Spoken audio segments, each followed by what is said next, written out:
Si puedes pasar a la segunda diapositiva.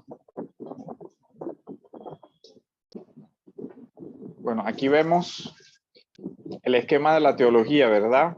Que hablamos ayer. Esto es importante ubicarlo para entender dentro de qué área nos movemos en el campo de nuestro estudio. Decíamos que las áreas centrales del estudio de la teología son la exégesis, que es, digamos, la primera introducción, porque se trabaja directamente sobre el texto sagrado en cada pasaje particular. Luego de ahí, a partir precisamente de esa interpretación, ahí alcancé a ver como una pregunta, pero si la pueden hacer, a veces pasa muy rápido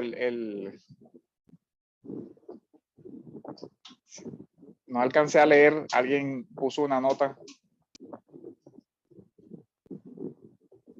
Lo puedo leer por aquí, pastor. Dice, Ajá.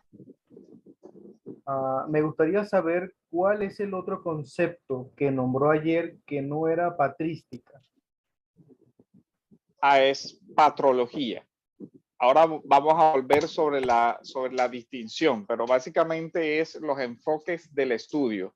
Estamos estudiando, digamos, el mismo hecho o los mismos eventos, pero recuerden que las ciencias se distinguen por la forma como se aborda el objeto de investigación. La precisión que se hace es que la patrística aborda la teología, que es el resultado de la reflexión de los padres, mientras que la patrología se enfoca en las dimensiones históricas que rodean esa producción intelectual, como quién fue el autor, en qué época vivió, cuál fue su educación, cuál es el contexto cultural en el que se desenvuelve, para lograr precisamente una mayor comprensión después de su trabajo teológico. Pero digamos que se hace metodológicamente esa distinción. Ahora, aquí vamos a tratar de exponer los elementos de patrología necesarios para la comprensión de la teología, porque nosotros debemos entender siempre que la construcción teológica siempre está dentro de un marco histórico. De hecho, ese punto se ilustra perfectamente con la encarnación. La obra de Dios se da en la historia. Entonces nosotros no podemos desconocer el pensamiento de un autor o extraerlo de su mundo, porque ahí corremos riesgos de anacronismo y de malas interpretaciones. Incluso muchas veces se hacen juicios bastante fuertes sobre cosas que hoy nos parecen evidentes, pero nos parecen evidentes desde un gran trasegar intelectual. Hay discusiones que nosotros hoy vemos como evidentes o como que la solución es muy clara, pero recordemos que cuando ellos están escribiendo, están en un horizonte donde muchas de esas preguntas apenas se estaban formulando y tenemos las primeras alternativas de respuesta. Entonces, a veces juzgar esas respuestas iniciales desde toda la reflexión de 1000 y más años es bastante injusto, por decirlo de alguna manera. Entonces, cuando hablamos de la teología bíblica, es ya extraer, ¿cierto?, de la unidad de la escritura, una teología de acuerdo a la Biblia.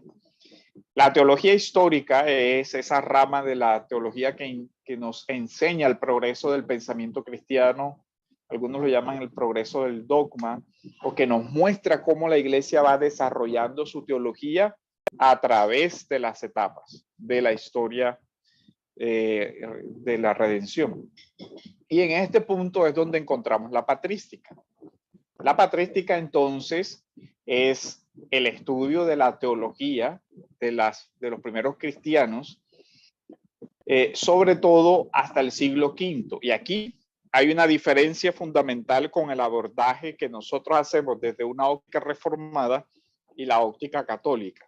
¿En qué sentido? Para nosotros la teología patrística o la patrística iría hasta ese siglo V, es decir, hasta que se formulan lo que se denominan los concilios universales, que más adelante vamos a verlos, Nicea, Calcedonia, el credo niceno-constantinopolitano. Pero el catolicismo quiere extender esa época hasta muy entrada la Alta Edad Media, y las razones es que ellos quieren darle la misma validez a sus doctores que la de esta patrística inicial. Entonces, ahí hay un debate grande de la diferencia. Luego, la teología sistemática, que usa el insumo de la exégesis, de la teología bíblica, de la teología histórica, y sistematiza, como su nombre lo indica. Entonces, aquí viene la cita. Alejandro, si puedes pasar la tercera diapositiva. ¿No? Hay alguien que dice que no puede ver la diapositiva. No puede verla, ¿por qué? Muy pequeña, muy grande, o no sé.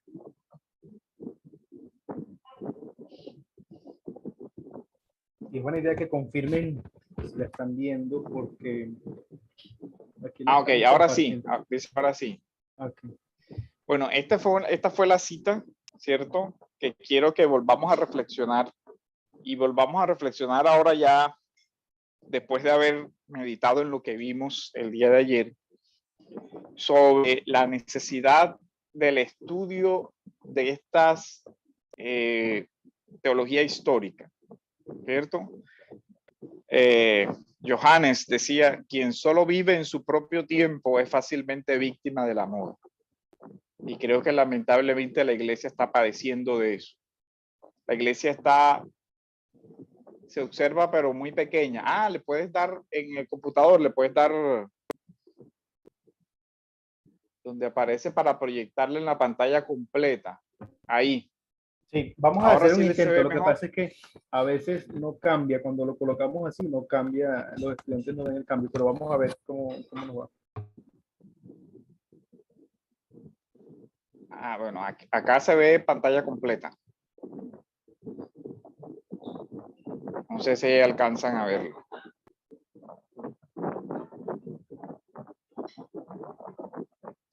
Entonces, el texto dice: quien solo vive en su propio tiempo es fácilmente víctima de la moda, carece de la experiencia intelectual y sucumbe a lo que es solo de actualidad.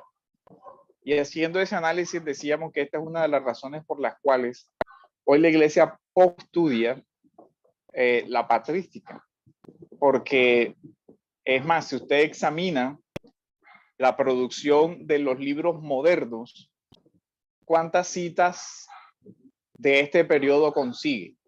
Por poner un ejemplo. Incluso nuestras teologías sistemáticas poco citan la patrística. Y hay una distinción aquí entre la obra de la teología protestante y la teología católica, porque curiosamente las dogmáticas católicas citan mucho los padres, acomodados, eso sí, es cierto, acomodándolos a su beneficio, y muchas veces pues interpretando ya de una manera muy sesgada. Y precisamente por eso es necesario que nosotros realmente abordemos el estudio de esos documentos, para darnos cuenta de el mal uso que muchas veces se hace de esta teología patrística. Pero sí es lamentable que nos hemos acostumbrado a leer en su gran mayoría los teólogos de nuestro tiempo. Y si no los de nuestro tiempo inmediato, por lo menos los de que están dentro de un periodo de tiempo que no pasa de los últimos 50 o 60 años, o quizás 100. Leemos a Lewis, leemos a los Hodge, leemos lo que está como que en nuestra actualidad. Ahora, y digamos que en el campo reformado, como decíamos ayer, quizás vamos un poquito más atrás hasta los teólogos de la Reforma. Pero de ahí se pierde todo el panorama hacia atrás, y incluso vamos a ver que también nosotros hemos tragado el relato mitológico de la Edad Oscura. creemos que la Edad Media no produjo nada de valor, y eso tampoco es cierto. Lógicamente, toda época tiene sus luces y sombras. Entonces, aquí vemos la necesidad de que la Iglesia reoriente hacia una visión más de conjunto de la historia de la teología. Esa sería una de las razones por las cuales este estudio es importante. Las distinciones, que yo sé que es difícil precisar, es, si puedes poner la cuarta diapositiva, patrología, hacer las distinciones. Esto debe quedar claro, porque además de eso son disciplinas que se complementan, que tienen un horizonte de complemento. Por eso usted encuentra que hay documentos de la patrística donde están más enfocados a los documentos como tal y a la teología patrística. La patrología es la parte de la historia de la literatura cristiana que trata de los autores, que trata de ubicar los autores en un contexto histórico, su biografía, quién fue, dónde vivió, toda esa parte, lingüístico, arqueológico, y cómo llegó o cuáles fueron las influencias. Es importante por lo menos ver que muchos de los padres tenían influencias anteriores a su conversión, que fueron relevantes para la formulación de su teología y para su lenguaje. La dimensión geográfica de la producción intelectual de los padres tiene su importancia en conocerla. Más adelante vamos a ver que hay dos escuelas muy marcadas, que son las de Alejandría y la de Antioquía. Y esa ubicación geográfica va a ser distintiva o importante para la determinación del método de interpretación que ellos van a utilizar. La escuela alejandrina, la mayoría orígenes como su representante quizás más relevante, es extremadamente alegórica. Mientras que la escuela antioqueña o de Antioquía es una escuela más sobria, más parca en su interpretación, más apegada al sentido literal del texto.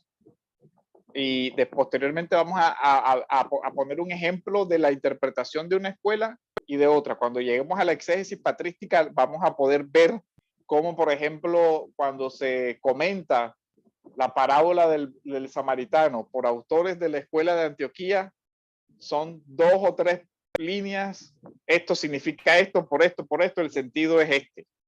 Pero si usted ve los comentarios de la escuela de Alejandría, hacen una elaboración y todo un discurso moral que uno dice, ¿y de dónde saca todo lo que sacó?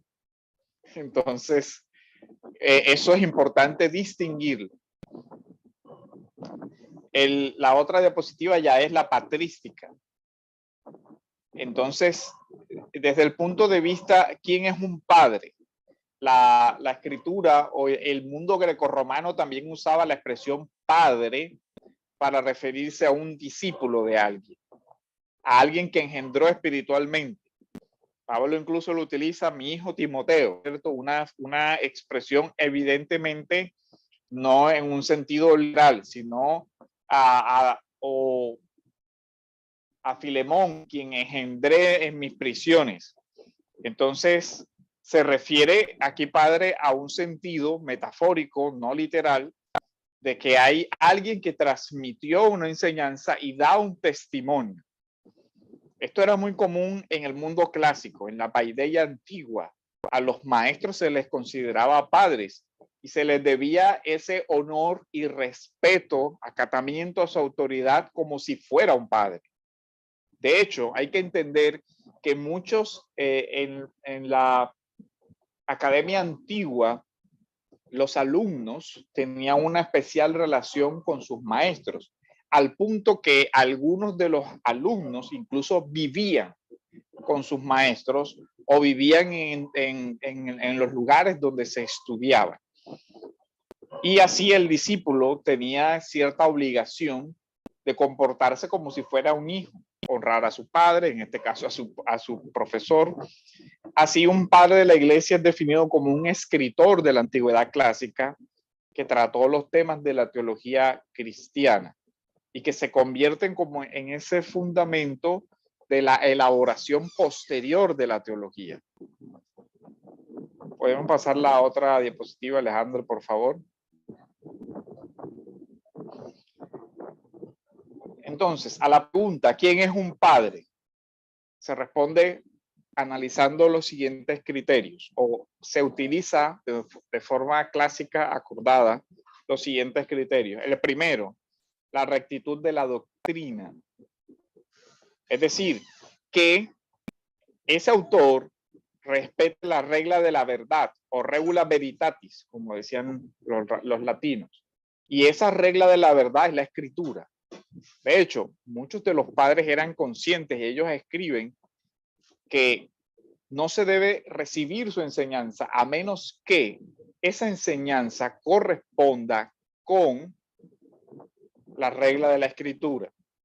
Entonces, ahí vamos viendo, por ejemplo, que para los padres había una autoridad ineludible que era la escritura.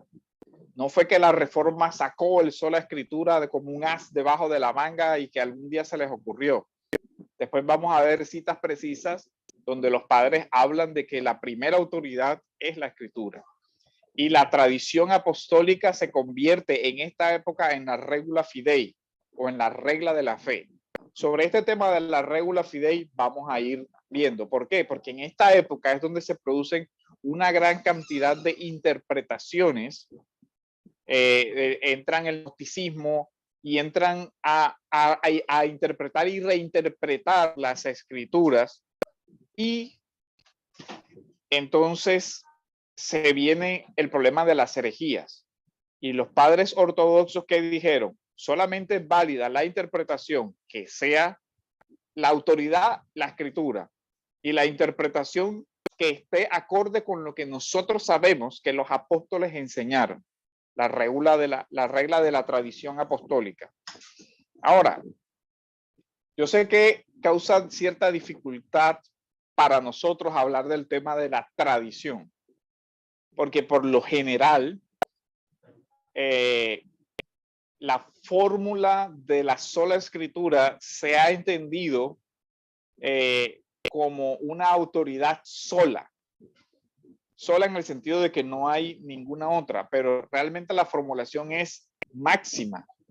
La escritura es la máxima autoridad, pero nosotros reconocemos que hay elementos consensuales y doctrinales que vienen a ser también autoridad, y por eso nosotros reconocemos, por ejemplo, los credos, las confesiones como elementos reguladores de la vida de la iglesia, no con la misma autoridad que la escritura, y incluso los credos tienen una autoridad derivada en cuanto a la concordancia con la escritura, pero son formulaciones que la iglesia reconoció a través de la historia como que tienen peso y tienen autoridad. Entonces, esa parte es importante, posteriormente vamos a desarrollar. Pero básicamente este punto lo quería dejar claro. Hay un uso positivo de la tradición en cuanto es la tradición exegética ortodoxa. Hay otras tradiciones que nosotros también debemos contrastar. Había una tradición exegética gnóstica, había una tradición exegética de los herejes, había una tradición intelectual pagana también a la que la iglesia se enfrentó en esta época. Pero la iglesia se enfrentó con la regla de la verdad, que es la Biblia, y con la regla de la fe, que es el apego a lo que los apóstoles enseñaron. Otro de los aspectos para identificar a quién es un padre es la santidad de su vida, que su vida refleje esa regla de la verdad. Es decir, que su vida sea eso. Algunos proponen como regla para reconocer a un padre el martirio, pero sin duda que ya estaríamos llegando a un extremo algo peligroso, porque no todos los grandes hombres de Dios fueron martirizados. o sufrieron de la misma manera. Algunos fueron desterrados, otros fueron perseguidos, pero nunca fueron martirizados. Pero el hecho es que así como para ser un pastor no se requiere que sea martirizado, o para tener una autoridad en la iglesia no se requiere eso, tampoco podemos utilizar ese criterio. Sin duda, y ya lo decíamos en la clase anterior, en esta época la iglesia sufrió, pero ya la historia de las persecuciones se nos iría mucho. Pero para los que quieran, hay un libro que se llama El Acta de los Mártires, que desarrolla todo este tema de la persecución. Incluso hay una compilación de ropero sobre mártires y perseguidores, que es un texto extenso que recopila los relatos de lo que pasaba en el circo romano y todo lo demás. Y es de verdad una historia sangrienta, una historia dura, lo que vivieron estos hermanos en los inicios de la fe. La aceptación por parte de la comunidad, o sea, de la misma iglesia, fue reconociendo a estos hermanos como autoridades en cuanto a que veían que eran maestros de la palabra. Y el último tema es el de la antigüedad. Es decir, que esté dentro de ese periodo de la formación inicial de la iglesia y que esté dentro de ese periodo de las primeras discusiones y formulaciones doctrinales. Y aquí hay una distinción. El catolicismo, les decía, quiere extender esto hasta muy entrado la Edad Media, hasta 1000 algo, después de incluso de Aquino. Pero nosotros creemos que realmente ese periodo significativo para la formación de la teología cristiana llega hasta el siglo V con los concilios universales.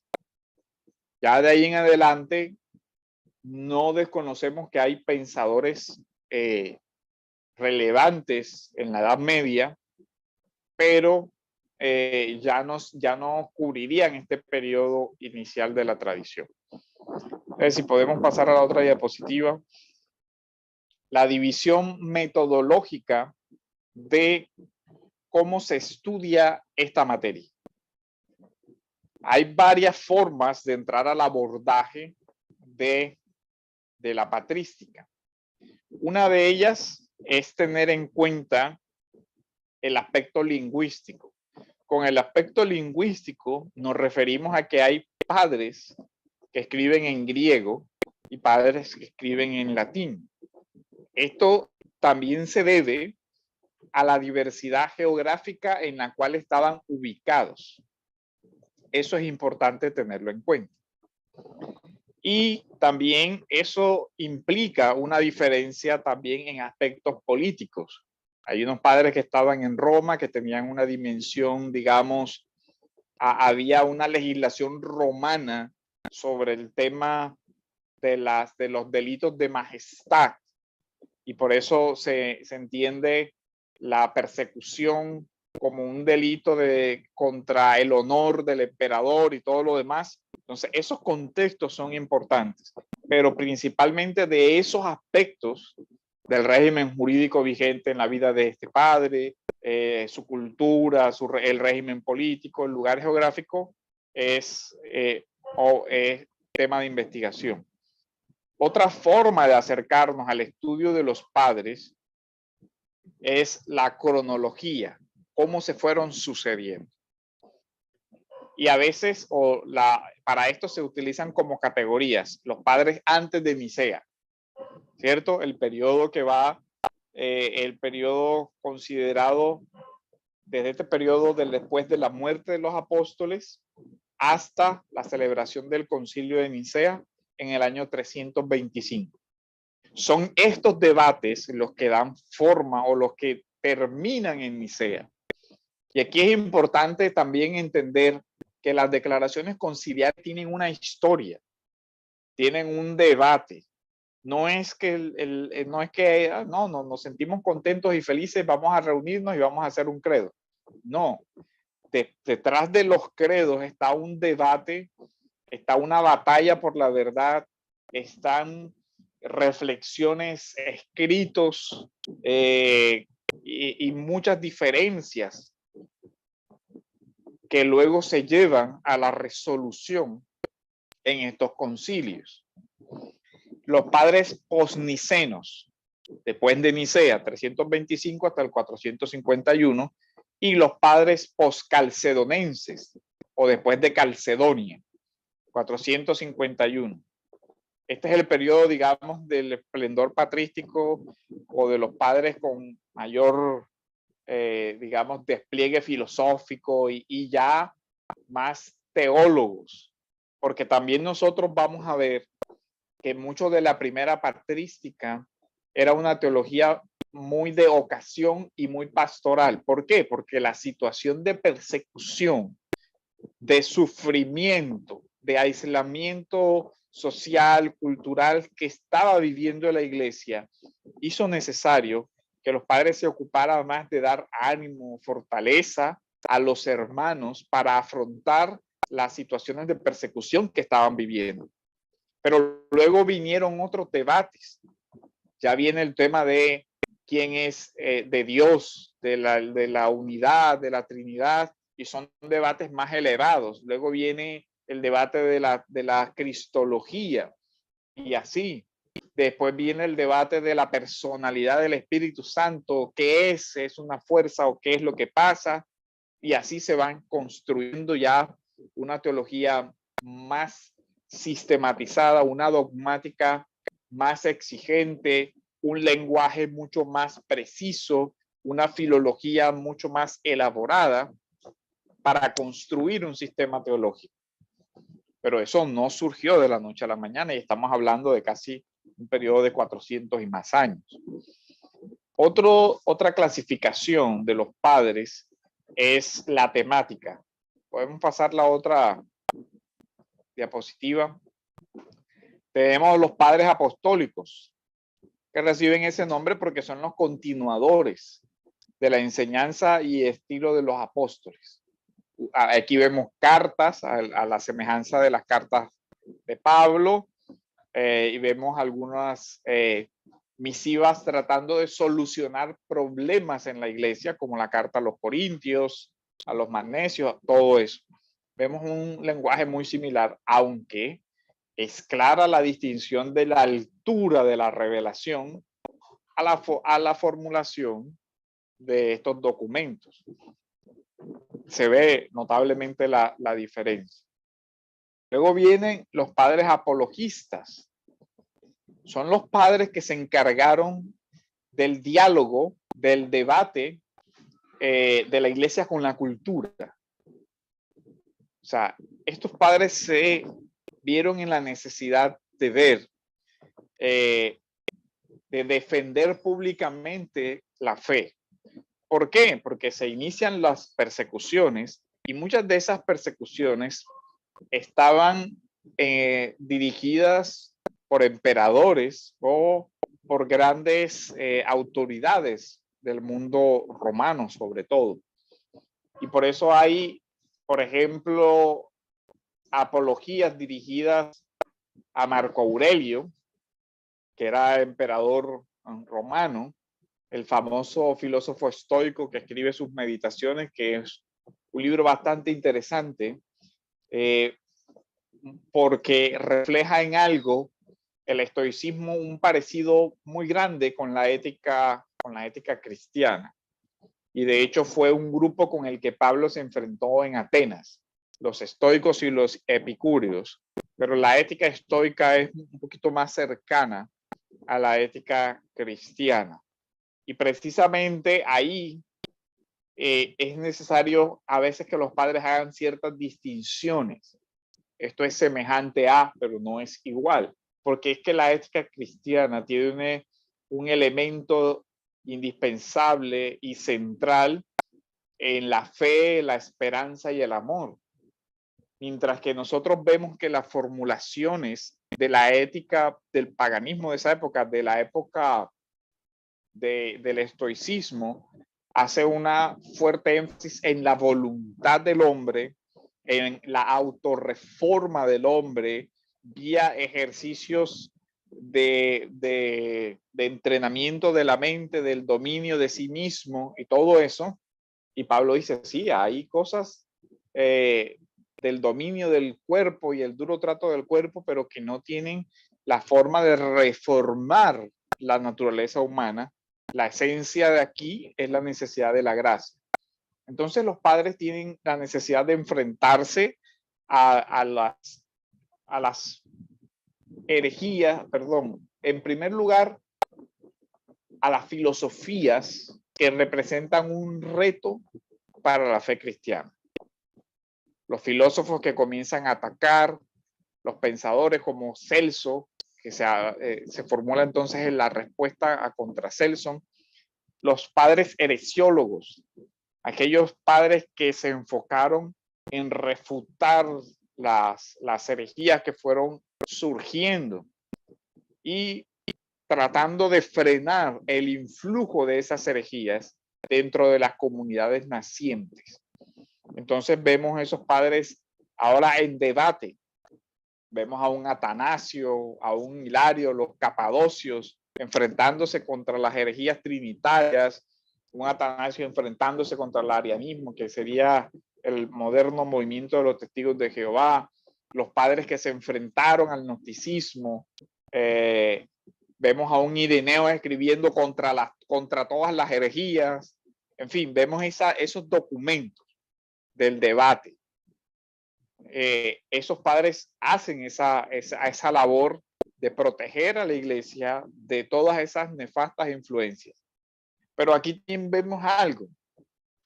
También hay padres que se dedican a la catequesis y escriben grandes catequesis, como Juan Crisóstomo, por ejemplo. Catequesis bautismales, documentos utilizados para la introducción de los nuevos creyentes a la fe cristiana. Entonces vemos que ellos ya construyen cierta base de esta es la doctrina fundamental que un bautizado debe aprender. Entonces se escriben varias grandes catequesis que recogen lo fundamental de la doctrina cristiana y que es enseñado al creyente neófito previo al bautismo.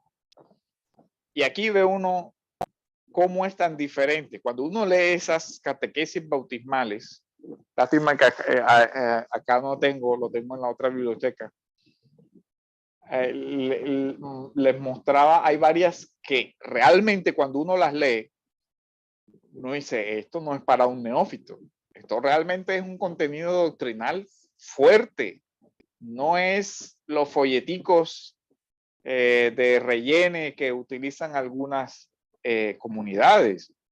Realmente exigían que el creyente entendiera los elementos fundamentales de la fe a un nivel de una exigencia.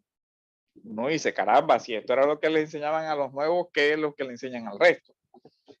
Pero aquí vemos cómo, miren que en la providencia de Dios, Dios va levantando hombres para distintas funciones que en su conjunto protegen a la iglesia. Porque vemos padres que de alguna manera se convierten en ese muro, en esa fuerza de choque contra las herejías. Y dicen, no, aquí no pueden pasar. Esto no está permitido, esto no está de acuerdo a la regla de la verdad. Pero hay otros padres que son el choque contra el mundo, contra los ataques de la filosofía, del paganismo, de esas filosofías que seducían a la iglesia. Y ellos se enfrentan a esos, digamos, a ese debate intelectual con los grandes pensadores de su época para defender la racionalidad de la fe cristiana, dar argumentos sobre la fe y exponer ante los emperadores y otras autoridades que no es cierto las múltiples calumnias que se daban en ese momento contra la iglesia. Y apelan a la razón, y apelan a la pureza de su vida, apelan a su labor de misericordia. Y en esta época se levantaron absurdos como quienes decían que en la cena se sacrificaban y se comían niños, se bebía la sangre de niños, en fin, todas esas cosas. Y padres se dedicaron a decir y exponer, no, eso no es lo que nosotros practicamos ni es lo que nosotros enseñamos. Nosotros creemos esto. Y se da una especie de teología pública, una teología para exponer a los de afuera de una forma que ellos pudieran entender. Y aquí es interesante porque el vehículo que estos padres utilizan es sobre todo el vehículo cultural que se estaba utilizando en ese momento y es sobre todo la terminología filosófica de su entorno. Por eso vemos algunos padres que utilizan muchas categorías, sobre todo del neoplatonismo, y usan muchas categorías de Platón, su mundo de las ideas y el topos uranos, el mundo suprasensible, para traducir a ese lenguaje el mensaje del reino de los cielos, de una restauración futura y todo lo demás. Entonces, ellos utilizan como vehículo eso. No es, porque hay también otra tesis que trata del tema de la helenización, como si el cristianismo hubiera asumido de forma acrítica una filosofía pagana y la bautizó y ya. No, ellos utilizaron un vehículo y consideraron que algunas de las cosas que estos filósofos habían expuesto eran verdaderas y otras no. Pero la iglesia hizo un discernimiento, una purificación, pero usó lo que era un sustrato cultural, una mentalidad formada para darse a entender. Levantó un puente para hablar al mundo de forma que el mundo entendiera. Los padres que trabajaron la exégesis, los exegetas, ¿cierto? Ambrosio, Jerónimo, Crisóstomo. Padres que se dedicaron a escribir comentarios de las escrituras y a explicar la escritura en sus sermones, sus homilías, y mucha de eso quedó para nosotros.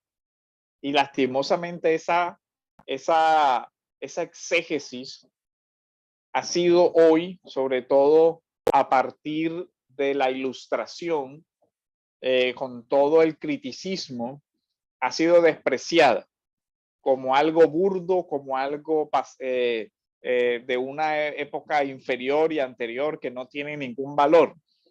Y en parte ahí se explica también que muchas personas no le dan atención a este periodo de la historia porque al examinar esa producción de comentarios a la luz de lo que hoy se considera un método adecuado de interpretación, dice, no, eso no sirve porque eso está viciado de una gran cantidad de cosas. Pero ojo, porque resulta que lo que no se entiende es que estos métodos de interpretación eran muy cercanos también a lo que los apóstoles utilizaron para leer las escrituras. Entonces se pierde gran riqueza y se comprende mal incluso el mensaje del texto sagrado por leerlo con una mentalidad propia del positivismo y del cientificismo que no corresponde al espíritu de la época en que fue escrito el texto, ni de los que lo leyeron cercano a la producción del texto. También hay padres historiadores. Creo que el que más conocemos es Eusebio. Sócrates, hay padres biógrafos, grandes teólogos, padres filósofos y hasta poetas. Entonces, ahora, ¿qué vemos nosotros aquí y qué sería importante para traer de valioso a nuestro mundo actual? La iglesia necesita apologistas, eso es cierto. Hombres que dialoguen en el lenguaje de nuestra sociedad, que puedan traducir los elementos esenciales de la fe cristiana en un discurso público y razonable, con cierta altura intelectual y cultural. Y Dios levantó esos hombres en esa época. Ahora, El tema es si nosotros tenemos hoy la altura intelectual y cultural para responder a esos retos. Porque en gran medida eso fue posible porque en la providencia de Dios, muchos de esos hombres tenían una gran formación previa a nivel intelectual. Ya eran filósofos, ya eran hombres educados, eran algunos tertulianos y otros eran grandes juristas, ya acostumbrados al debate público. Y cuando ellos llegan a la fe, luego tienen la necesidad de presentar una defensa de lo que creen. Cosas que también es un mandato de la Escritura, porque Primera de Pedro dice, están preparados para presentar defensa con mansedumbre de la esperanza que hay en nosotros. Entonces, la iglesia respondió a eso. La pregunta sería, si nosotros estamos hoy en la capacidad de responder a esos retos y, curiosamente, muchos de los elementos que hoy se levantan fueron combatidos por los padres. Los padres también atacaron la sofística o los sofistas de su época, que son el moderno, el mismo relativismo posmoderno. Y muchos de las defensas filosóficas y de los argumentos filosóficos que ellos construyeron a favor de una realidad objetiva, a favor de una verdad objetiva, a favor de una interpretación correcta, sirven para refutar mucho de lo que hoy se plantea. Porque como dice la Escritura, no hay nada nuevo debajo del sol. Lo que pasa es que la decadencia cultural ha sido tanta que el reencauchar esas ideas se presenta como algo novedoso, pero no son nuevas y además de no ser nuevas, han sido ampliamente refutadas. Lo que pasa es que hemos olvidado las respuestas que se dieron a esas ideas.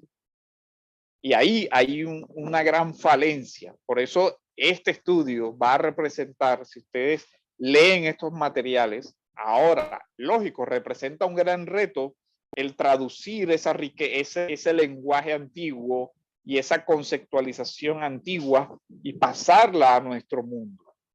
Representa un reto, pero es un ejercicio que bien vale la pena y además es lamentable que la iglesia haya perdido la capacidad de leer estos documentos. Porque es que la mayor dificultad que se tiene con el estudio de los padres es que olvidamos el lenguaje. No somos capaces de leer eso. En parte porque no tenemos y miren, porque no tenemos una cultura filosófica necesaria para hacer esto. Si la persona no entiende, por poner un ejemplo, el tema de la simplicidad divina, cuando usted se enfrenta a ese tema, ve cómo los padres usan las categorías de la potencia, el acto, que es una categoría propiamente aristotélica. Dios no puede moverse, porque si se mueve hay imperfección, y si pasa de un estado a otro, entonces antes no era perfecto, y entonces implicaría una falla en su ser. Por ejemplo, se habla de Dios es acto puro. Y vaya usted a saber qué significa eso si no maneja la terminología de Aristóteles. Y le tocó. Y uno dice, pero ¿y por qué los padres utilizaron todas esas categorías? Bueno, porque era el lenguaje de su época. Porque eran expresiones conocidas por gente culta en su época. Lo que tenemos un serio problema de deficiencia cultural somos nosotros. Entonces queremos bajar el lenguaje a no comprender esa riqueza del mundo clásico. Si usted va a leer un Agustín, necesita saber la concepción de un Platón, porque Agustín utiliza el pensamiento de Plotino y si usted se da cuenta, Ciudad de Dios sigue mucho la obra de Cicerón, de la República y las leyes. Es más, si ustedes leen Calvino, Calvino cita mucho de la literatura antigua clásica pagana, pero hoy a la gente le asusta eso. Y ayer les comentaba, hay un artículo interesante, curiosamente de un sacerdote llamado Daniel Liu, que él hace una investigación sobre cómo usaron los padres Homero, la Ilíada y la Odisea, para argumentos sobre las virtudes cristianas. Pero a cualquiera de nosotros nos da algo así como que escozor eso. ¿Por qué ellos citan autores paganos? ¿Por qué ellos utilizan eso? Bueno, el tema es que lo utilizaron con discernimiento, lo utilizaron contrastándolo con la escritura y diciendo, esto es valioso. Y eso se dio por la teología, la antropología que los padres habían construido. Porque los padres entienden, el hombre es creado a imagen y semejanza de Dios. El hombre entonces tiene facultades intelectuales que han sido afectadas por el pecado, pero que no han sido destruidas por el pecado. Luego entonces el hombre puede llegar a descubrir verdades universales por medio de la razón que Dios le dio, leyendo la revelación general. Entonces lo que estos filósofos descubrieron que era verdad, es verdad porque es verdad que viene de Dios. Entonces no hay por qué desecharlo. Pero no todos los padres pensaron así. Algunos pensaron diferente y rechazaron la filosofía y dijeron, no, la fe no tiene nada que ver con la razón. ¿Qué tiene? Y la expresión más famosa es la de Tertuliano. ¿Qué tiene que ver Atenas con Jerusalén? Entonces, ¿qué tiene que ver Atenas, la filosofía, con Jerusalén, que es la revelación del cielo? Entonces, todo eso, pero miren cómo los padres vemos de todo, vemos exégetas, hombres que se dedicaron al texto bíblico, a comprender qué dice la revelación especial. Pero hay otros que también dijeron, hay una revelación general que ha sido leída también por estos filósofos. Vamos a ver qué es valioso aquí. El tema es si nosotros tenemos la integralidad para asimilar eso y para tratar de ser, en un sentido, serios apologistas, enfrentarnos a la herejía cuando es necesario, pero sin olvidarnos de que la iglesia necesita ser alimentada, y por eso vemos padres que se dedicaron a la catequesis. Y eso sería, aquí vemos una iglesia en alguna medida sana, sabe poner un muro contra el mundo, sabe poner un muro contra los herejes, pero sabe edificar a su pueblo por medio de la exégesis y la aplicación del texto bíblico a las necesidades de discipulado de una iglesia, la catequesis. Entonces, esa parte es interesante. Y una iglesia que se dio cuenta temprano que la historia es importante y por eso hay padres historiadores. Entonces, miren toda esta parte. Podemos pasar a la siguiente diapositiva. Temas de las regiones también. Y esta parte es importante porque nosotros vemos cómo la procedencia de determinados padres de diversas regiones marca su legado cultural, marca su lenguaje, pero acuérdense que el lenguaje tiene categorías de pensamiento.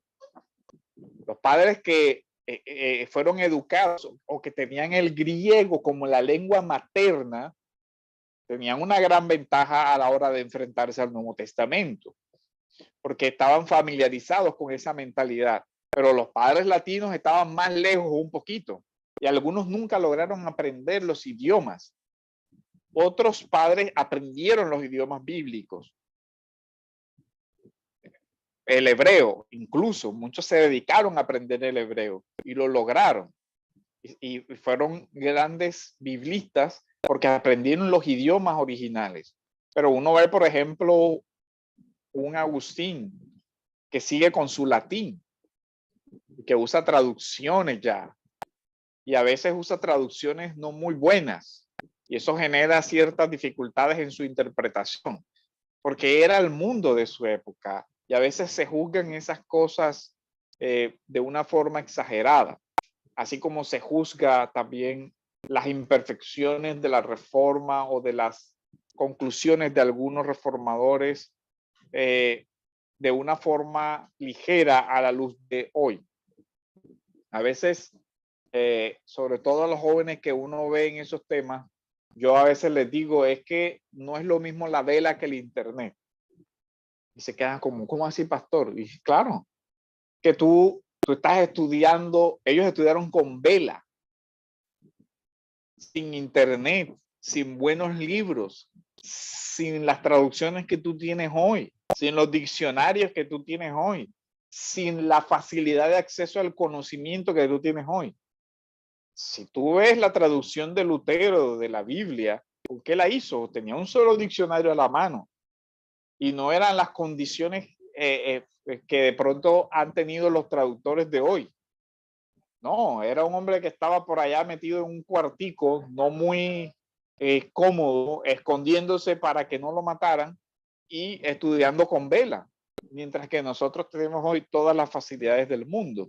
Y cuando nosotros vemos la producción que hicieron los padres en unas condiciones bastante lamentables, con escasez de todo tipo, uno puede apreciar la altura de a los que llegaron con lo poquito que tenían y la mediocridad de hoy día, que con toda la tecnología que tenemos nosotros, producimos unas cosas que no les dan ni a los talones.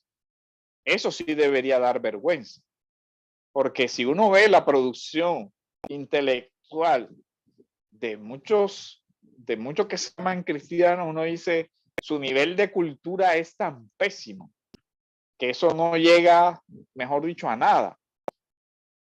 Cuando usted ve cualquiera de los escritos de los padres, usted ve cómo citan con total soltura todo el pensamiento de su época, lo que se escribía en su mundo. Ellos lo conocían y respondían a eso. Incluso cuando usted ve las instituciones de Calvino, repare los pies de página y se da cuenta la amplitud de citas de autores de toda índole que se ve, y comparemos con la producción de muchas obras de hoy donde ni una cita de nada se ve y es pura imaginación de que yo soñé, yo vi y todo lo demás de la nada, sin ninguna, como si se pensara en el vacío. Eso no pasó así. Los padres palestinos, por ejemplo, eran muy cercanos al pensamiento y formas culturales de ese mundo. Tienen una ventaja mucho mayor en su exégesis que la que tiene un padre latino que nunca conoció el mundo de Palestina y cómo se desenvolvían sus costumbres. Entonces, ahí vemos diferencias. Los padres de Siria tienen también más cercanía al mundo mediterráneo para su interpretación. Y así, los padres africanos, que también estaban dentro de esa parte latina, los padres que tenían diferentes idiomas. Por eso la parte regional ayuda a entender la diferencia. Aquí vuelve la gran diferencia entre los padres que son de la escuela de Antioquía y Alejandría. Entonces, esta diferencia regional es muy importante también. Alcancé que alguno hizo como una pregunta, pero no la alcancé a ver. Sí, pastor, yo se la puedo leer. Dice de la siguiente manera. En ese discipulado o catequesis a una iglesia joven o recién iniciada a la luz de la enseñanza patrística, ¿no sería una carga abrumadora para los creyentes nuevos?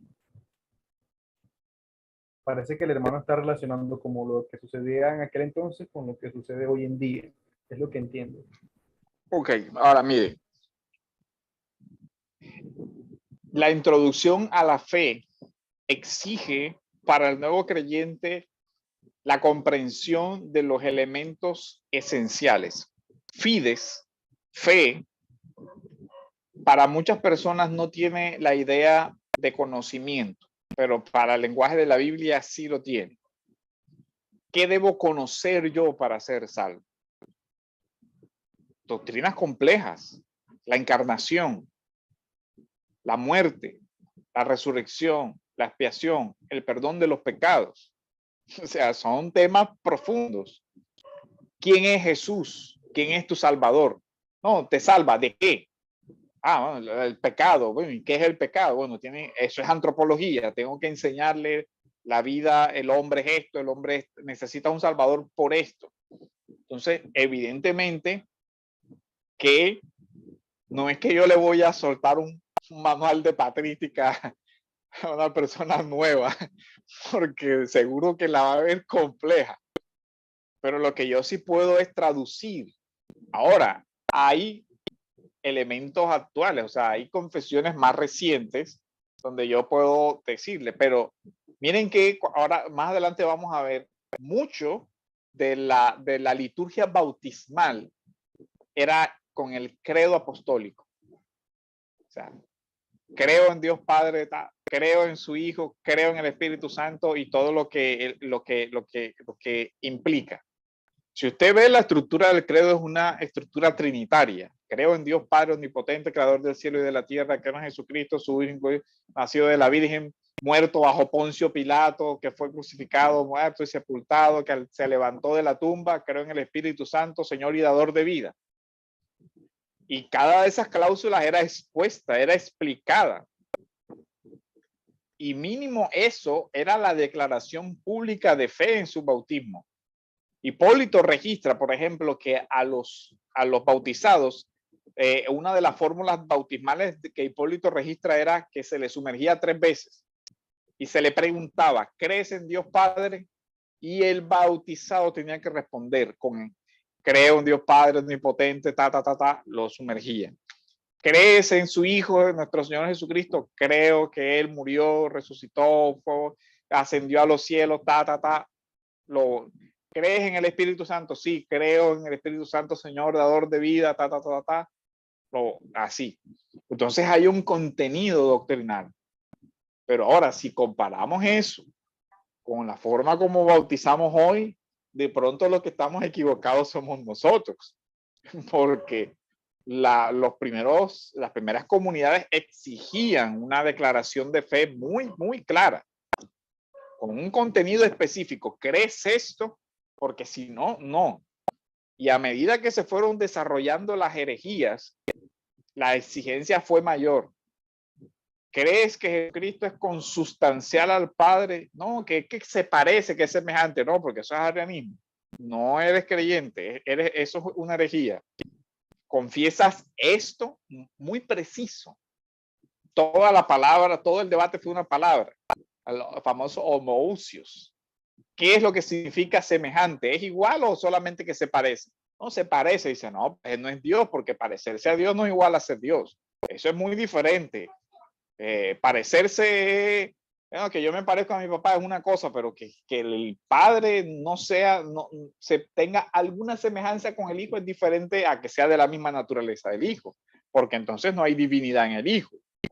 Y entonces, miren que esos eran debates donde había que tener una claridad doctrinal seria, y uno se pregunta, ¿tiene la iglesia esa claridad doctrinal seria para que una persona profese la fe cristiana?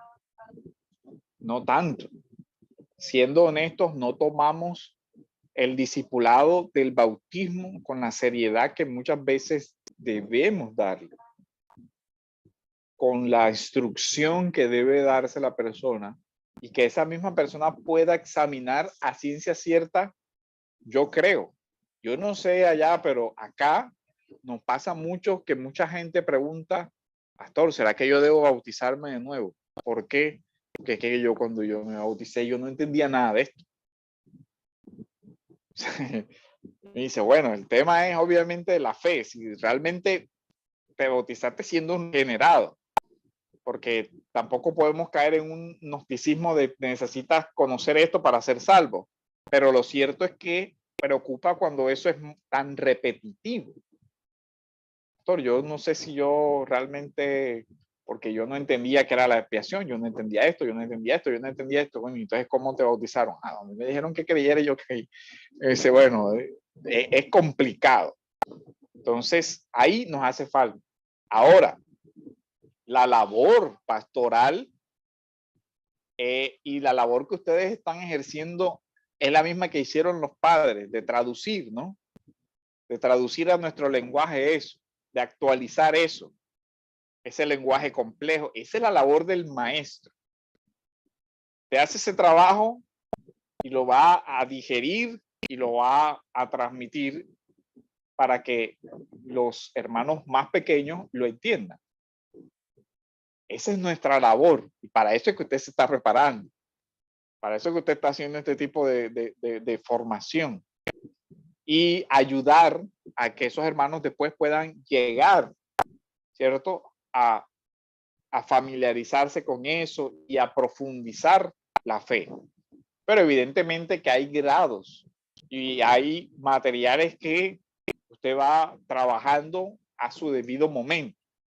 No es que ahora va a llegar al día siguiente a la iglesia, el próximo domingo, aquí vamos a leer la Didaje y todo eso, porque va a crear una confusión en la iglesia y aquí qué pasó. No, eso va progresivo. El conocimiento va progresando y usted va enseñando poco a poco. Entonces, por ahí vi que hay otra como pregunta. Sí, pastor, aquí hay una pregunta y un hermano quiere hacer una intervención. Primero leemos la pregunta y luego el hermano puede intervenir. Dice, algunos han dicho hoy día que imponer tantas exigencias para bautizarse es algo antibíblico. Sí, bueno, yo creo que gran parte ha sido por la mala lectura del famoso evento de Felipe, ¿cierto? Pero yo creo que ahí se ve de una forma negativa, de una, ¿cómo diríamos? De una forma descontextualizada, porque se ve primero, o debería tenerse en cuenta en ese evento, que el eunuco venía desde su país a Jerusalén, que tenía un rollo del profeta. Eso que lo venía leyendo.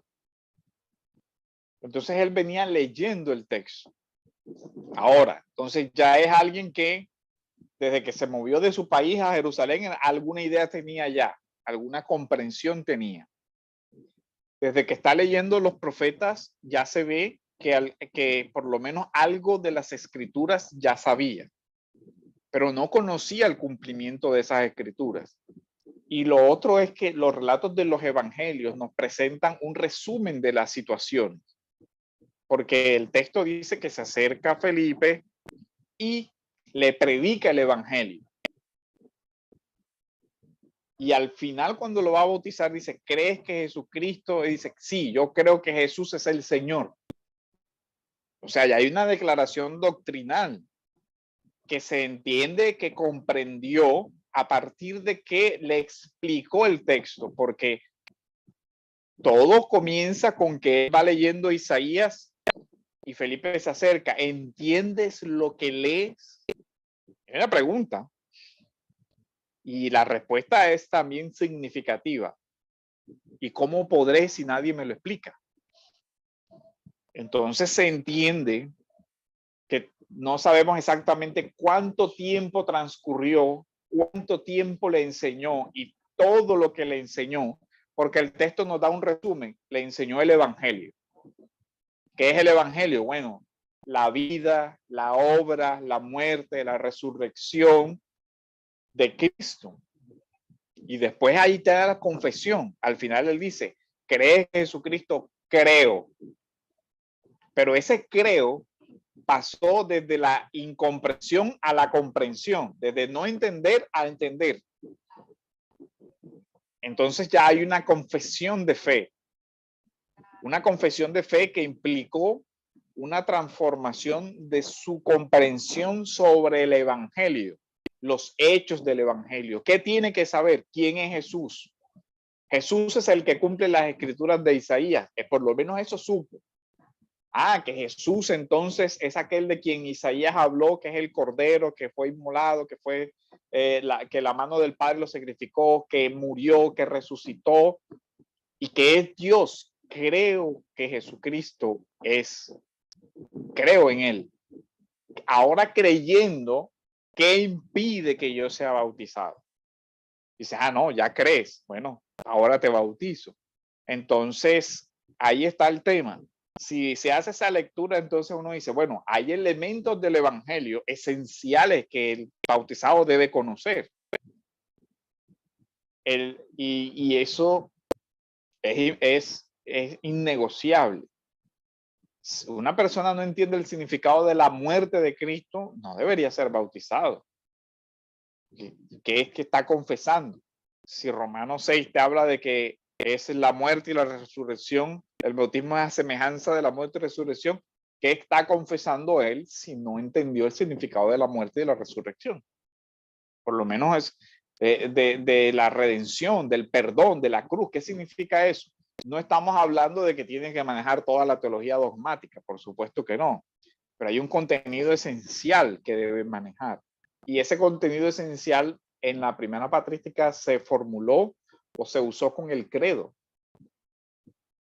Y después se fueron agregando las otras confesiones, que fueron regla para determinar si alguien estaba dentro de la iglesia o no. Eso también nosotros deberíamos tenerlo en cuenta. El hermano que iba a hacer la... Hermano Josué Montilla. Adelante.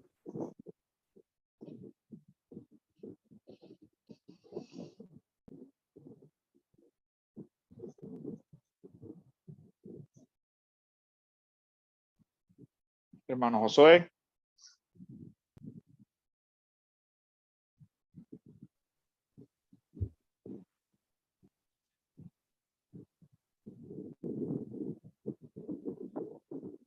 Tú lo estás escuchando, yo no lo estoy escuchando. Yo no lo estoy escuchando, hermano, no te escuchamos. No sé si estás hablando.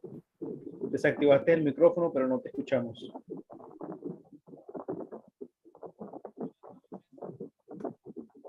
Todavía no te escucho. No te escuchamos, hermano. Si quieres puedes escribirla en el chat y yo la puedo leer. Ah, claro. ¿Puedes pasar la otra diapositiva?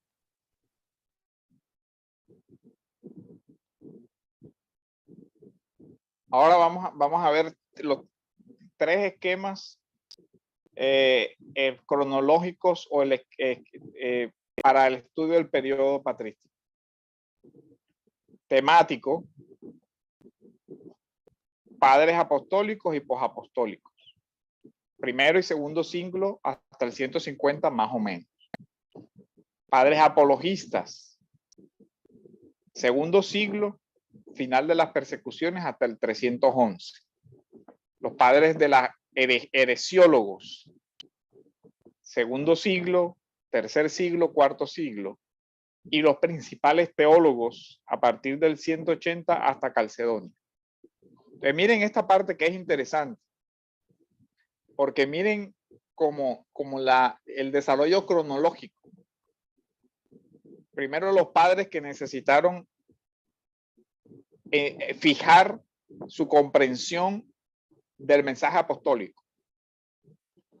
Luego enfrentarse al mundo. Los padres apologistas, bueno, ahora como una iglesia pequeña, insignificante, de personas no muy, digamos, educadas, se enfrenta a un imperio. Y salen la apología, luego los problemas de adentro, las herejías y ya la construcción teológica.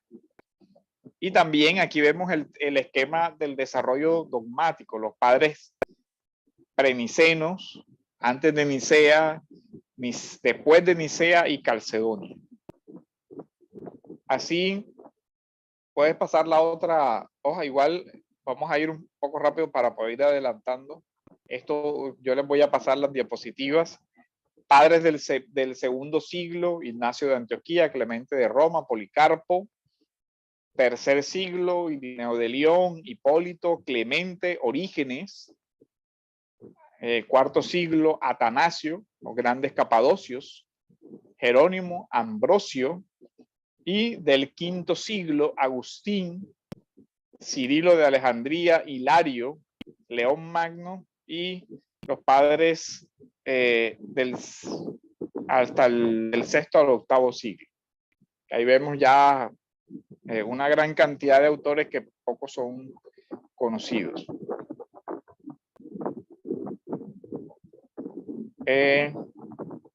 La pregunta la pudo formular el hermano.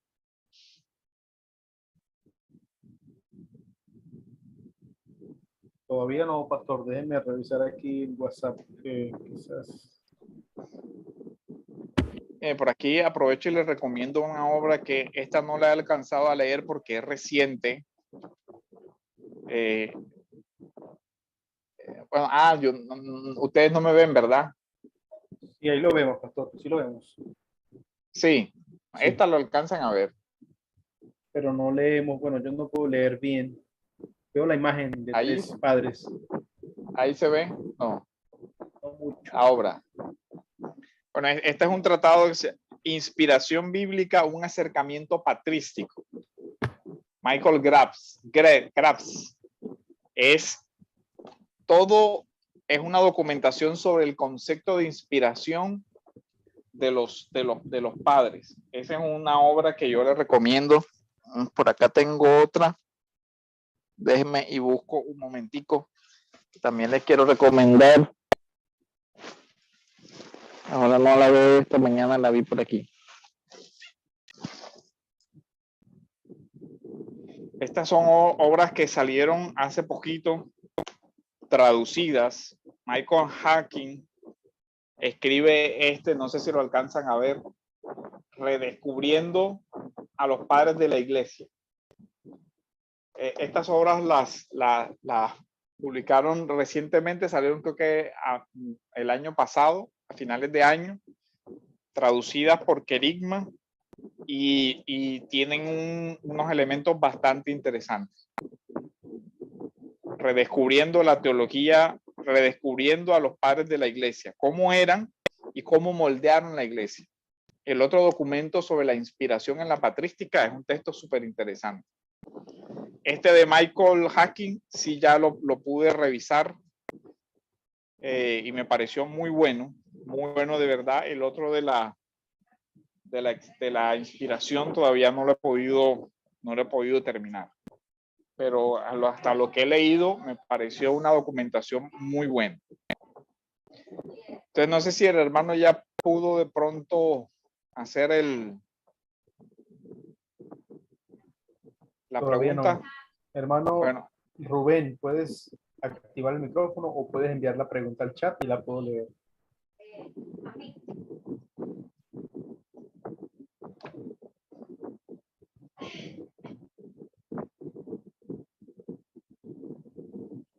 Pastor, están preguntando también si puede repetir el nombre de los 2 libros, en este caso. O cómo puede deletrear, cómo se escriben para buscarlos. Inspiración bíblica, un acercamiento patrístico. Michael Graves. Es de editorial Kerigma. No sé si de pronto en internet lo debes conseguir y lo puedes proyectar. Y el otro es Redescubriendo a los padres de la iglesia, de Michael Hacking. Son buenas obras que ha hecho Kerigma, unas traducciones interesantísimas. Se conseguían solo en inglés y ya ahí ha traído esto. Ahora que está tan atacado, Hacking, ya te lo deletreo. Es H-A-I latina K-I-N. Ambos son Michael. El otro es G-R-A con I de la otra, I de Y.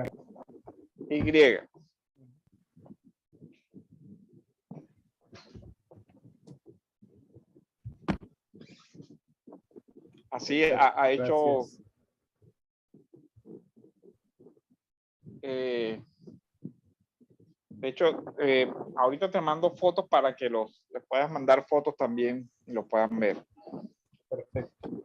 Gracias, pastor. Y así llegamos al tema de, pues, los padres apostólicos, que apenas vamos a hacer. ¿Qué hora es?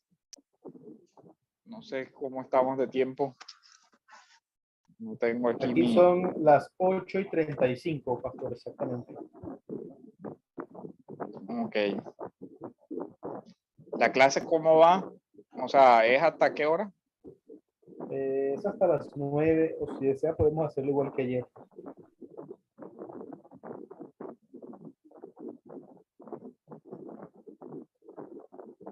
Aquí hay otra pregunta, Ok. pastor. Ajá. Dice, ¿el término padre se acuñó en el año 1600 o solamente la palabra padre apostólico? No, lo que pasa es que se comenzó a hablar de padre apostólico en una obra de 1672, pero es que salió un tratado que lo denominó así y después se comenzó a utilizar el término, porque antes era la generalidad de padres. Lo que pasa es que ya para fines académicos se fueron haciendo las distinciones, padres heresiólogos, padres, digamos, catequistas y todo eso.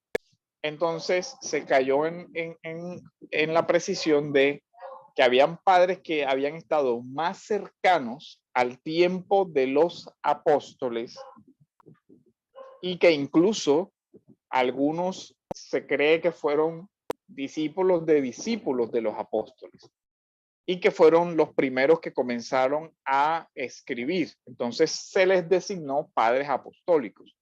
No porque tengan la misma autoridad de los apóstoles, porque ya vimos, por ejemplo, Ignacio, la cita que vimos ayer de Ignacio de Antioquía, donde él dice, yo no soy apóstol, ni puedo darles mandamientos como ellos. O sea que pero ellos, pero sí decían que ellos guardaban ese depósito apostólico. Entonces, por eso la designación de padre apostólico. Ahora, los padres apostólicos son los herederos después de la muerte de los apóstoles de anunciar y proclamar el evangelio y de bautizar. Y fueron las fuentes autorizadas del querigma. El querigma es una expresión técnica para hablar de el mensaje de redención. Jesús murió, Jesús vino, vivió, murió, resucitó, ascendió y vendrá a juzgar a vivos y a muertos. O sea, es como un resumen de esa proclamación evangélica de Jesús concreta el reino de Dios. Y así la iglesia o los padres comienzan a guardar ese depósito, a hacer esa labor ya de presbíteros y de diáconos de cuerpos locales.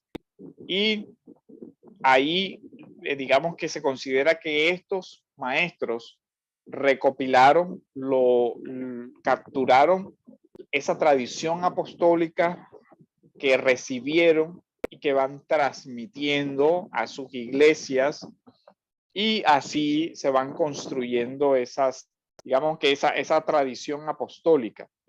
Sobre el concepto de tradición, mañana vamos a hablar un poquito más el término paradosis, qué significa, por qué esto es importante, cómo se transmitían las tradiciones orales en ese mundo, en fin, eso lo vamos a ver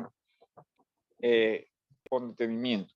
También son los padres que estuvieron más cercanos al debate del canon, porque aquí se da todo el tema del marcionismo, o Marción intentó formular un canon diferente y los padres reaccionan a esto y dicen, no, eso no son esos los textos, o no son solo esos, porque él plantea unos cuantos documentos de Pablo y creo que Lucas, y omite mucho del canon. Entonces ahí comienza el otro debate, y aquí también vamos a hacer unas precisiones más adelante, pero adelanto algo. Normalmente se da la idea de que el canon fue algo que los padres decretaron, impusieron. Esto es y punto. Pero no es así.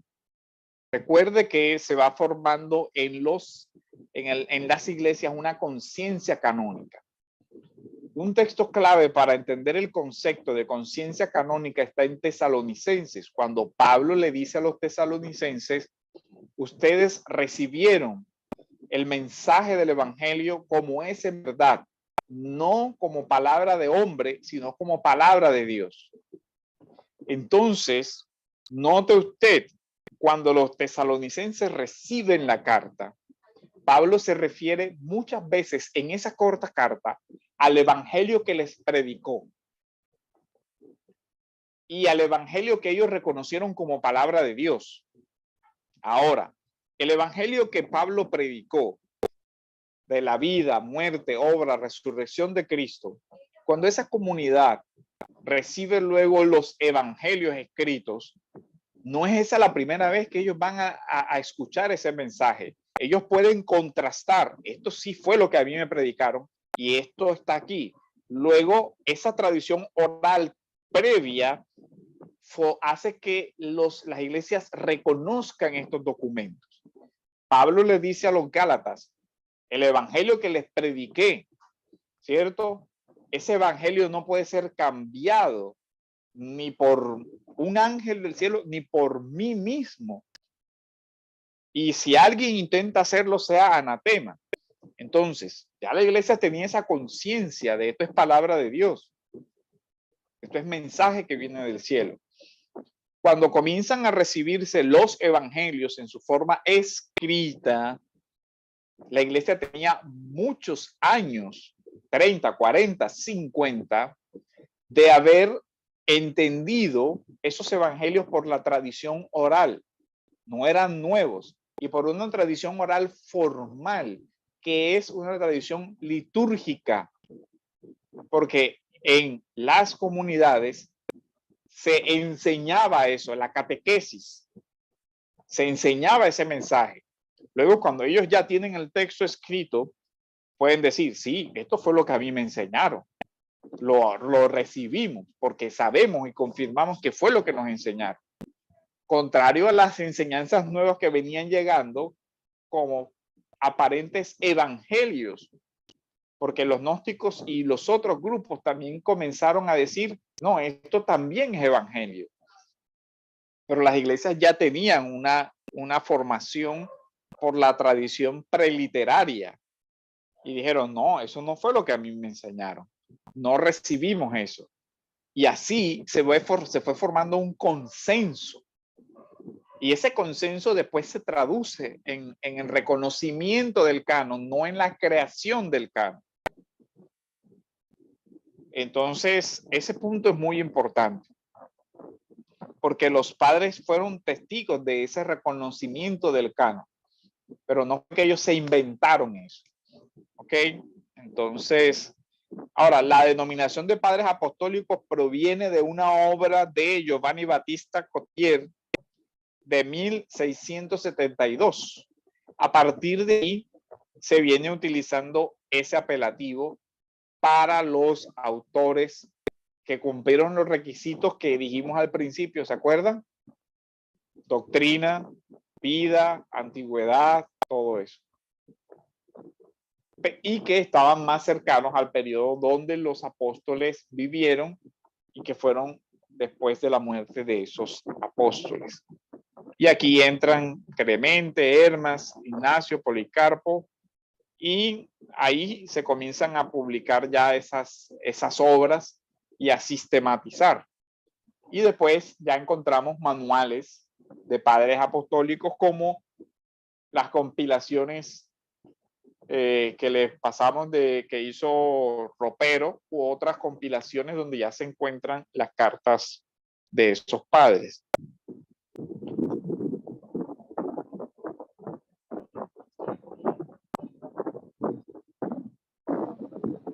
Así, ahí vemos también en el año 1883 se publica la Didache, porque ese documento estuvo perdido y ya se va viendo, ese documento tiene cosas muy importantes porque tiene una dimensión moral, una dimensión ética, una dimensión litúrgica, que nos da alguna idea de cómo era la incipiente organización de las iglesias de ese momento. Eso lo tienen en el manual de padres apostólicos, es de los primeros documentos, la Didache. Entonces, lo que viene ahora,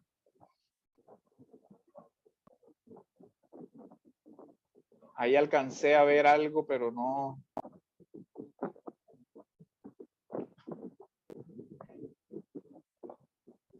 Si quiere puedo leerlo, pastor. Dice, mi pregunta anterior estaba, este es el hermano que ha querido preguntar anteriormente. Mi pregunta anterior estaba relacionada al hecho que dentro de una administración antigua, dentro de mi iglesia local y el discipulado, fue censurado el poder hacer esas preguntas esenciales a hombres y mujeres que querían ser miembros de nuestra iglesia, porque dichas preguntas no eran muy profundas y no mostraban empatía y amor para esos nuevos creyentes. Ahora, aún sigue dicho principio, no se pueden hacer preguntas tan profundas a esas personas porque debemos ser líderes que caminamos a la par de la iglesia. ¿Qué podría recomendarme usted a la luz de esto? Perdón por lo extenso. No alcanzo a captarle bien mi tema. Vamos a ver si... bueno, de pronto la catequesis se utilizó siempre la pregunta-respuesta. Eso es importante. Ahora, los padres vieron las preguntas comunes que los creyentes nuevos tenían y comenzaron a tratar de responder. Es importante que en la iglesia se dé un espacio adecuado de libertad para que la persona exprese sus dudas. Ahora, hay otro tema de discernimiento también. Ya uno se va dando cuenta quién pregunta, digamos, con una genuina duda y quién pregunta ya por otra razón, por cizaña o por hacer daño.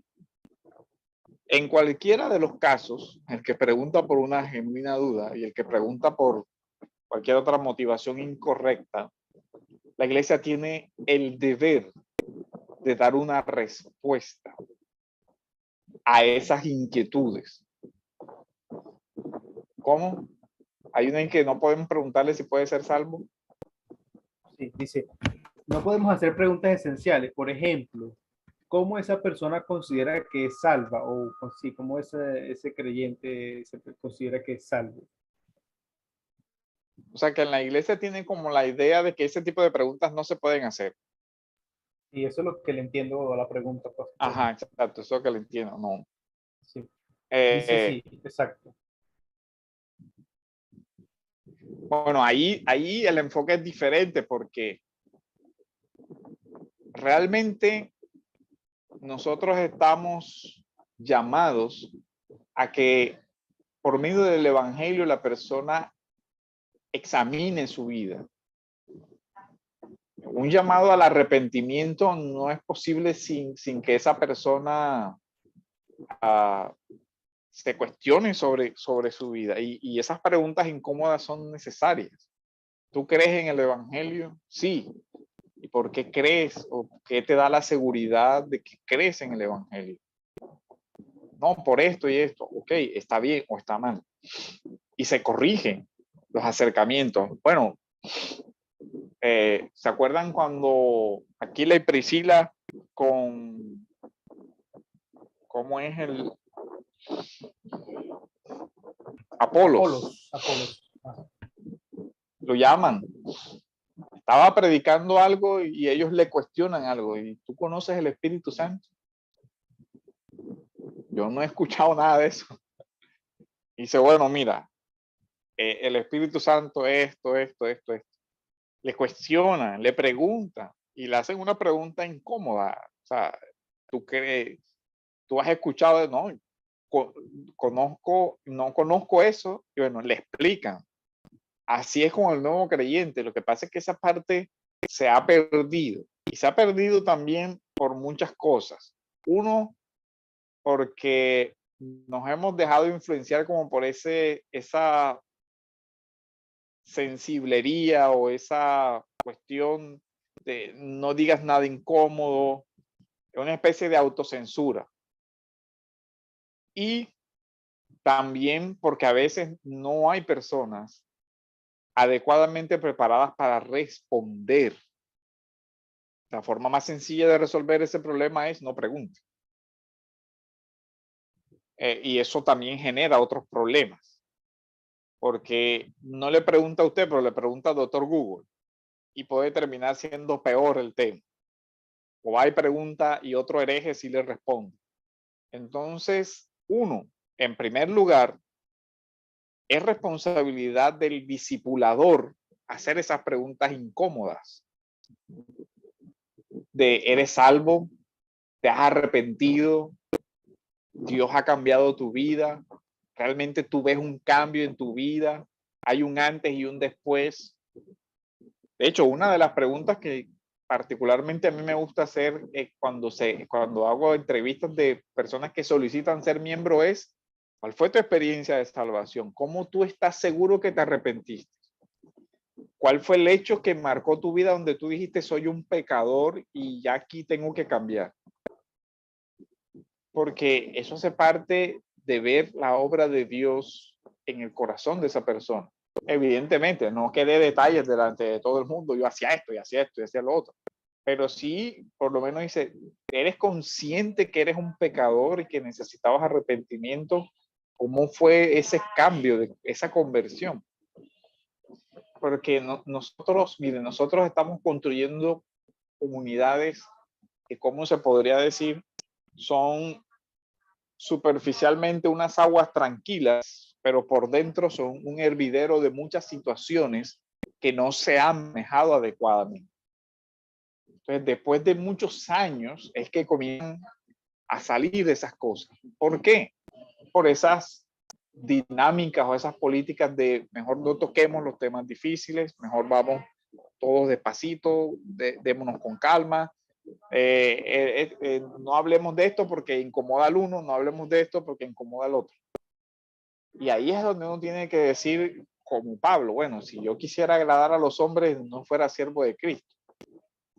Si nosotros como maestros o predicadores, cada vez que se nos acerca alguien, ay pastor, eso me incomodó, bueno, ya no trato eso, al final no vamos a poder decir ni mu, porque a alguien siempre le molesta algo.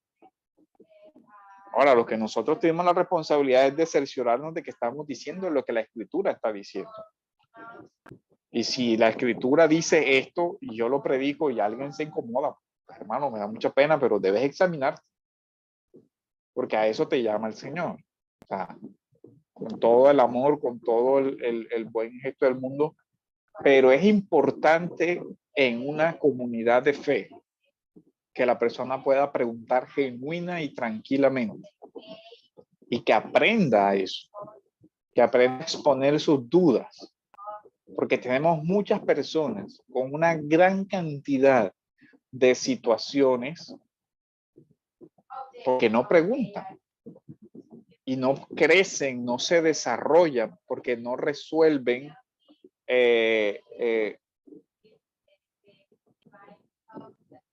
hay una parte ahí, no alcancé a leer, ¿no? Que no reconocen verdaderamente las libres, no alcancé. ¿Quiere que la lea en este momento o luego de que termine? Sí, léela y vamos a ir resolviendo. Dice, una de las preguntas más comunes que surgen en la iglesia es, ¿cómo estar seguros que los padres reconocieron los verdaderos libros que pertenecían al canon? ¿Cómo estar seguros de que no se equivocaron? Ok. Bueno, miren, el canon es una lista falible de libros infalibles. Esa es la declaración común. Es decir, la iglesia ejerció el discernimiento y nosotros creemos que el Espíritu Santo dio el discernimiento a la iglesia para saber. Pero uno de los criterios es que ese consenso es el consenso, por ejemplo, de lo que veíamos anteriormente. Una iglesia esparcida por muchos elementos geográficos diferentes reconoce los documentos. ¿Por qué? Porque los reconocen conforme al mensaje del evangelio que inicialmente recibieron. Entonces, de diferentes lugares, lógicamente, eso fue un proceso complejo de progresión en el tiempo.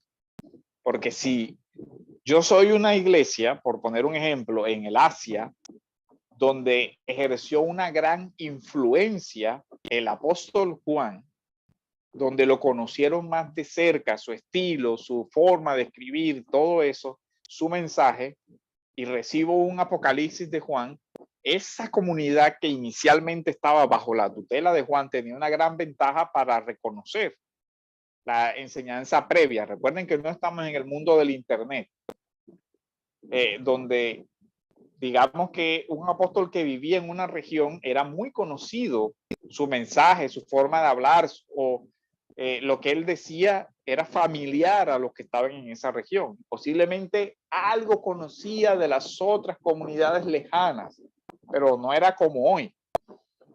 Entonces, en el proceso del canon se ve que hay regiones donde un libro es aceptado más rápidamente que otro. ¿A qué se debe? A que la comunidad tenía mayor cercanía con el apóstol o con el discípulo del apóstol a quien se le reconoce la autoría. Las comunidades en las que Pedro estaba reconocieron con mayor facilidad, por ejemplo, un evangelio de Marcos que se dice que tuvo una gran influencia de la predicación oral de Pedro. Entonces, así se fue formando esa idea. Las iglesias fueron creando la conciencia, esto es palabra de Dios, esto viene de los apóstoles, esto es así. Cuando se forman los debates sobre el tema, ya muchas iglesias tenían claro que este documento provenía del apóstol tal o del discípulo del apóstol tal o recogía la enseñanza apostólica, porque por ejemplo, nosotros recogemos un evangelio de Lucas y Lucas no fue discípulo directo de ninguno de los apóstoles. Pero él qué hace, bueno, sí, él viajó con Pablo, pero él qué hace en su texto, él mismo lo declaró, dice, yo me propuse investigar todo en orden. De tal manera que él fue y preguntó, entrevistó, recopiló lo que había escrito antes de él y lo convierte en un evangelio. Lo mismo hace Marcos y así. Entonces se va formando, de pronto mañana o pasado vamos a hablar algo del tema de la conciencia canónica, porque yo sé que no es común. Y vamos a examinar ese tema y se van a resolver de esos temas. De hecho, ¿por qué yo insisto que pregunte? Porque eso me da mi marco para abordar temas o para seleccionar los temas. Esto tiene muchísimas cosas. Entonces, ¿qué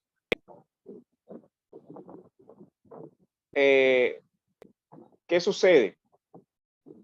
Que a veces hay temas, la idea es no repetir si ya vieron algo. Pero si está la duda sobre el tema del canon y los padres, podemos abordar ese tema y explicar cómo fue la cuestión. Podemos ir seleccionando. Entonces, me ayuda a que ustedes vayan preguntando y así también me orientan a los temas a abordar. Entonces, ya voy a tener en cuenta para hacer unas anotaciones sobre ese punto de la patrística y el canon. El hermano alcancé a ver ahí otra afirmación, una pregunta, pero no alcancé a leerla completa. Sí. Realmente entiendo que no es una pregunta, sino un comentario a la pregunta anterior. Dice, hermano, ajá, discúlpenme, pero por pensar de esa manera, la iglesia de hoy día es una iglesia carente de conocimiento, fe y fidelidad a las escrituras. El evangelio es claro y salva, y así hay que predicarlo. La verdad no se esconde y debe enseñarla correcta y claramente. Sí, hoy lamentablemente nosotros tenemos infinidad de falencias en la formación del creyente en general e incluso de los ministros también. Esa es una realidad. Latinoamérica tiene esa deficiencia, y creo que no solo Latinoamérica, actualmente en el mundo en general hay una superficialidad en cuanto a las doctrinas esenciales de la fe cristiana y a afrontar los retos del mundo actual. Y precisamente, miren, el gran esfuerzo de los padres fue leer las escrituras y con ellas responder a los retos de su tiempo, responder a los retos culturales de afuera, responder a las herejías que se daban. Esa fue su intención. Ahora, ese debe ser el objetivo de la pastoral. Y por eso decíamos, ahora, ¿eso qué implica? Eso implica una exigencia para nosotros como pastores. Formarnos, prepararnos. Pero también requiere un grado de humildad y de tranquilidad en que a veces hay hermanos que no tienen confianza de decir la respuesta más sencilla de todas. Hermano, no sé, no tengo ni la menor idea.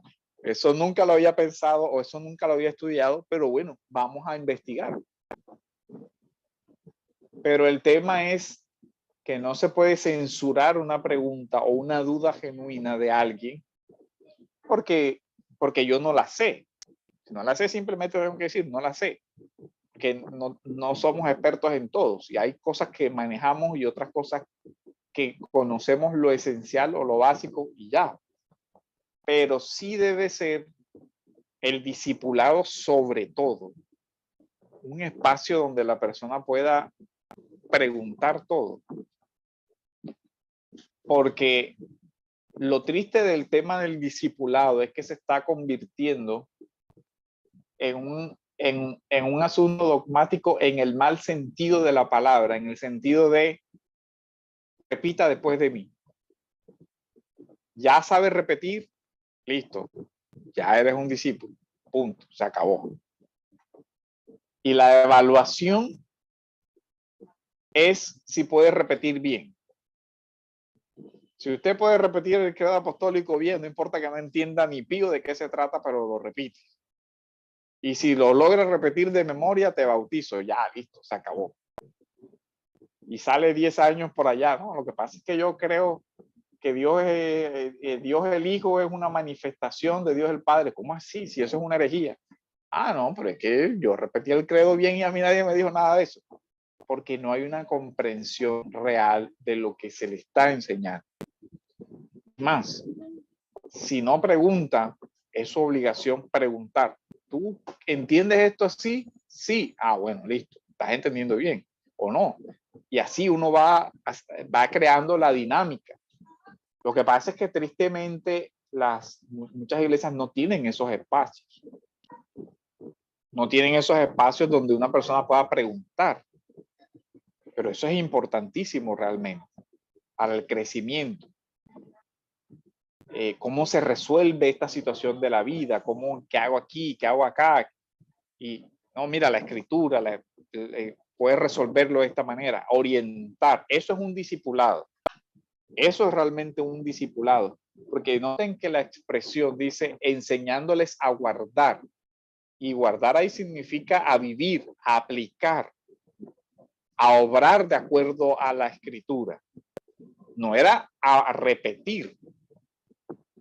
Es cómo se vive esto. Entonces, si no hay esos espacios, ahí hay una falencia que nosotros debemos tratar de resolver. ¿Cómo? Creando espacios, pero para crear esos espacios se requiere que coloquemos en esos espacios a una persona con la madurez suficiente, que sepa pedagogía, que sepa cómo enseñar, cómo guiar, cómo orientar, y eso nos hace falta. Pero bueno, esa es la idea de esto, precisamente. Ese es el objetivo del seminario, formar, para que después usted replique, haga discípulos. Creo que el hermano hacía otro comentario, alcancé a ver ahí. Y es explicativo a lo que estaba preguntando, pastor. No sé si quiere que lo leamos o ya estamos sobre el tiempo. Sí, para leerlo, para de pronto ya, y terminamos ya con eso. Bueno, dice, este es mi punto, pastor. No se podían tocar temas complejos y mucho menos hablarlos con futuros miembros, porque eso no era lo adecuado al momento. Ahora, hermano, aún eso sigue vigente dentro de nuestra iglesia. No podemos hacer esas preguntas esenciales a nuevos y futuros miembros. ¿Cómo puedo hacer para dar mi aprobación de futuros miembros si no pregunto esas doctrinas esenciales? ¿Qué puedo hacer en ese caso? Veo que es una necesidad imperante en mi iglesia local, pastor. Sí, claro. Ahí, bueno, yo creería que sería interesante que revisaran todo el tema del concepto de la membresía, de toda esa parte, porque no sé si la membresía también tiene una función evaluadora de los nuevos miembros. No solamente los pastores, sino toda la membresía evalúa. Si de alguna manera yo veo que un miembro pues, no tiene una comprensión clara del evangelio, entonces ya yo tengo que decir, oye, pero tú no puedes no saber qué significa la cruz, porque es algo, no, es que yo no sé si Jesús resucitó o si resucitó, no, o sea, no puedes no saber eso, porque la escritura te dice que esa es una doctrina esencial, o sea, si tú crees que Jesús resucitó, van a nuestra fe. Entonces, esas cosas deben, pues, establecerse. Ahora, todo eso implica que las iglesias van madurando, así como nosotros. Las iglesias están en un proceso también de crecimiento. Hay cosas que se van a corregir con el tiempo, a medida que vayamos haciendo conciencia de esto.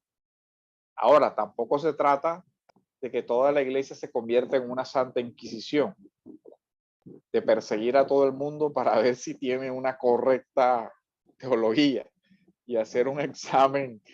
No, pero sí de que los procesos se hagan bien. Ahora, no quiere decir que no se va a filtrar nada. O sea, siempre saldrá alguien con el tiempo, no, es que yo no creo esto, yo no creo, bueno, listo. Eso no somos omniscientes para poder controlar eso. Pero sí la iglesia por lo menos debe tener claro unos elementos esenciales. Esos elementos esenciales, ¿dónde los ubico yo? En esas declaraciones que son cortas y que fueron fundamentales para la iglesia. Ejemplo, un credo apostólico, un concilio de Nicea, son declaraciones doctrinales. Ahora, no es que se la sepan, sino por lo menos que hay confesiones. ¿Qué crees tú sobre Cristo? ¿Tú crees que Cristo es una persona tiene una naturaleza divina y una naturaleza humana? No, yo creo que él solamente es un hombre. Ah, bueno, ahí tienes un problema, porque la declaración es que Cristo es plenamente humano y plenamente divino. ¿Por qué? Porque lo que no asume no puede redimir, como dijeron los padres capadocios. Si él no es humano, no puede redimir a la humanidad. Y si él no es divino, no puede cargar con el peso de la ira de Dios. Y no puede ser salvador, porque solo Dios salva. Entonces, así, traducido a eso, bueno, ¿qué crees tú de Cristo? ¿Crees que Él es Dios? ¿En qué sentido crees que es Dios? ¿Crees que es un ser creado o que es un ser eterno? Así, y vamos resolviendo esa duda. Pero sí es muy importante que en ese proceso de discipular la persona pueda tener toda la libertad de exponer sus dudas para que la iglesia pueda aclarar y proclamar el evangelio y hacer una labor pedagógica de enseñanza que es el discipulado. Bueno, hermanos, entonces mañana vamos a ver esta parte de la transición del periodo apostólico a los padres apostólicos. El tema de la tradición oral, cómo se conservó, y eso ayudará mucho a entender el tema del canon también de paz. Entonces vamos a orar para dar gracias a Dios por este espacio y que el Señor nos siga ayudando. Bendito Dios, te damos gracias, Señor, por tu amor, por tu misericordia. Y rogamos, Padre, porque tú nos sigas ayudando, fortaleciendo y estableciendo para tu gloria, honra y alabanza en el nombre de Jesús. Amén. Hermanos, que pasen buena noche. Les recomiendo que vayan leyendo el texto que se les envió, porque en futuras clases haremos breves menciones, pero no vamos a tocar todo el documento.